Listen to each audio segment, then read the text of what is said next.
skip aja. 8:30 ya. Anda lihat sekarang di sini 2 dioda, 2 resistor, 2 sumber tegangan, 1 ground. Nah, tatkala kita melihat rangkaian itu banyak. Di PR juga rangkaiannya macam-macam ya. Kuncinya kembali ke slide yang pertama tadi, yaitu Anda tinggal menggantikan dioda itu dengan short circuit kalau diodanya on, dan cukup digantikan dengan open circuit kalau diodanya off. Kapan? Sampai bosan ya. Dioda on kalau anodanya lebih tinggi dari katoda, dioda off kalau katodanya lebih tinggi dari anoda tegangannya. Nah, problemnya kayak gini. Sekarang rangkaian ini kita nggak tahu nih diodanya on atau off. Jelas tidak dituliskan. Dioda 1 on, dioda 2 off. Tidak, nggak dituliskan. Kita tidak tahu. Nah, menyelesaikan masalah seperti ini, kita perlu tahu kondisi dari dioda. Tapi, kita juga nggak bisa tahu kondisi dioda kalau kita tidak bisa melihat tegangannya berapa. Maka, kunci malam ini yang Anda perlu ingat-ingat, Anda perlu renungkan, kalau perlu sampai terbawa mimpi nanti malam ya, menghantui Anda sepanjang malam ya, yaitu bahwa prinsip menyelesaikan masalah dioda, yaitu 1, gunakan asumsi. Apa itu asumsi? Asumsi itu adalah dugaan, tebak-tebakan. Oke. Kayak ini. Gimana kita akan menghitung pakai nodal analisis atau pakai mesh analisis? Ya, kita nebak dulu. Oh, diodanya 1, D1, ini kira-kira saya nebak on aja. Gimana dengan dioda 2? Dioda 2 saya tebak off aja. Atau sebaliknya, terserah. Nah, namanya asumsi, tebak-tebakan. Anda boleh membuat tebak-tebakan yang tidak harus sama.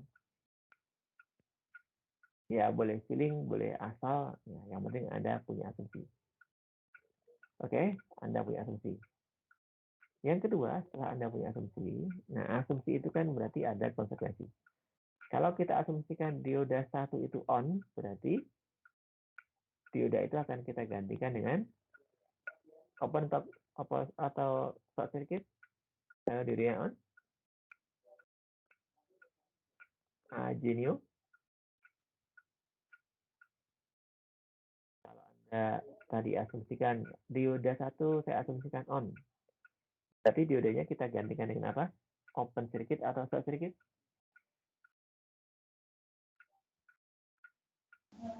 Open circuit, Pak.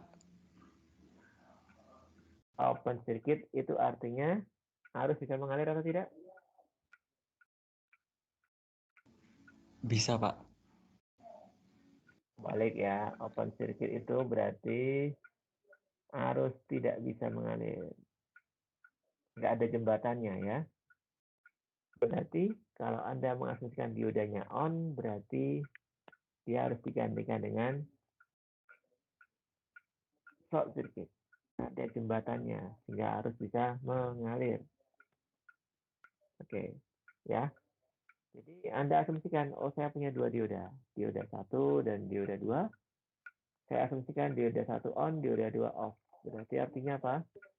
Dioda 1 saya gantikan dengan short circuit yang ada jembatannya ini. Dioda 2 kita gantikan dengan open circuit, terbuka, tidak ada jembatan. Nah, jadi setelah punya asumsi, asumsinya apa? On atau off? Nah, kita asumsikan dulu. Lalu berikutnya, kita analisis dengan mesh atau nodal berdasarkan asumsi kita. Digantikan short atau open. Nanti kita akan bisa mencari arus dan tegangan dengan nodal analisis. Setelah itu, apa yang kita lakukan?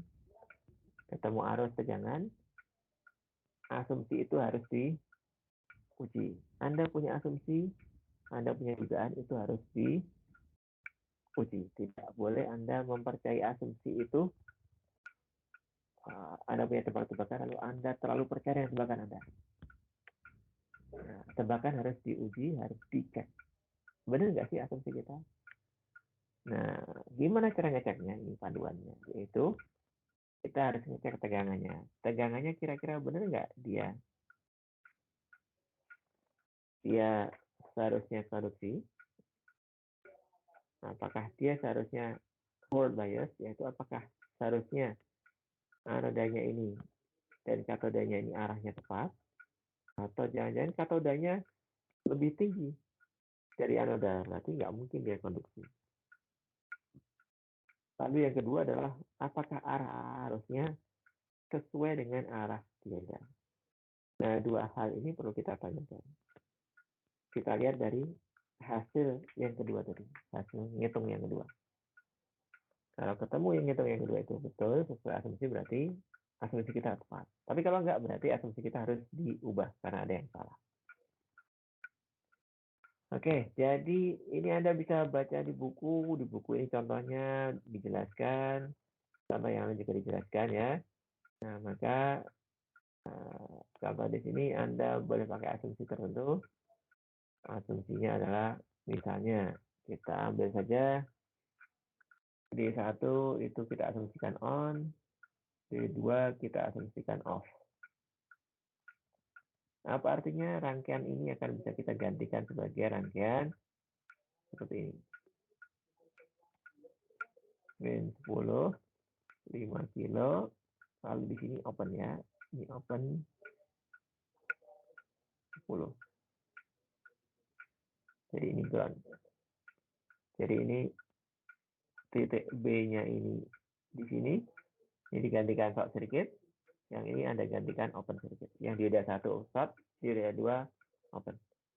Artinya di sini akan ada arus mengalir di sini, tapi ini tidak ada arus ya. Arusnya akan terputus.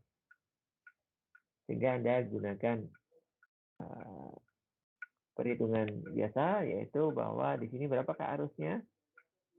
Nah, I di sini, atau ini kita kasih I2 saja ya.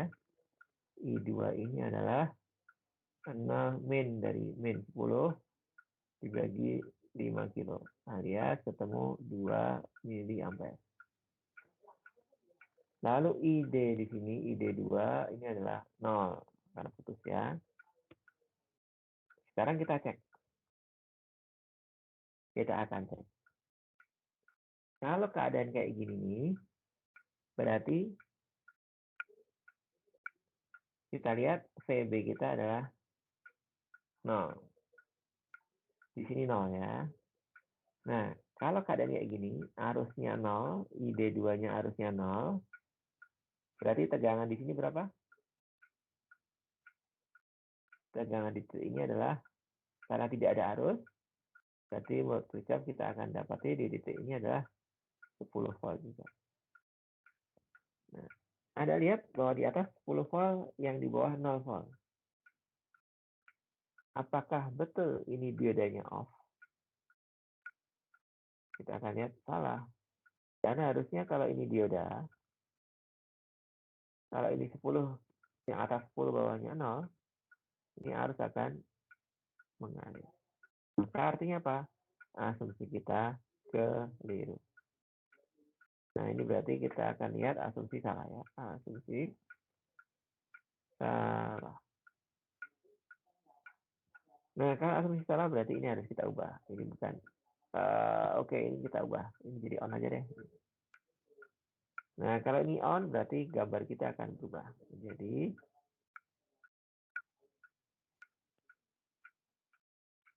min 10, ini plus 10. Oke, kita akan temukan di titik B sama dengan 0. Berarti arus di sini, I di sini adalah sama, ketemu ya, tadi 2 miliampere. Lalu di sini, karena ini 10, maka arus di sini adalah ketemu sebagai 1 miliampere. Kita gunakan Kirchhoff KCL di titik B, karena di sini ada arus turun ke bawah, dan ada arus masuk ke sini, 1 ampere, berarti arus ini adalah ketemu juga sebagai 1 ampere, miliampere. Nah, sehingga ini arusnya menuju sini, warnanya biar beda deh, nanti biar nggak bingung ya. Ini warnanya saya ubah dulu ya. Jadi warnanya jadi biru ya. Jadi dia arus ke bawah. Lalu ada arus yang arahnya ke B, ada arus ke sini. Oke, jadi arus ke bawahnya ini kita sebagai I1 aja deh ya, I1. I1, kita lihat di soal ini I, ini adalah I. Nah, I1 arahnya keluar dari node B, berarti yang keluar sama dengan yang masuk adalah I ditambah I D2, maka ini 2 mili adalah I tambah 1. Jadi I-nya adalah 1 miliampere. Kita tengok arus di arus I itu arahnya kemana? Sesuai dengan arah dioda. Oke, berarti arus I betul. Lalu kemudian Anda lihat di sini memang kalau dioda ini harusnya memang harus maju karena katoda dan anodanya di sini sesuai ya. Arahnya juga tepat. Jadi setelah kita hitung, kita akan ketemukan bahwa asumsi yang benar adalah D1 dan D2.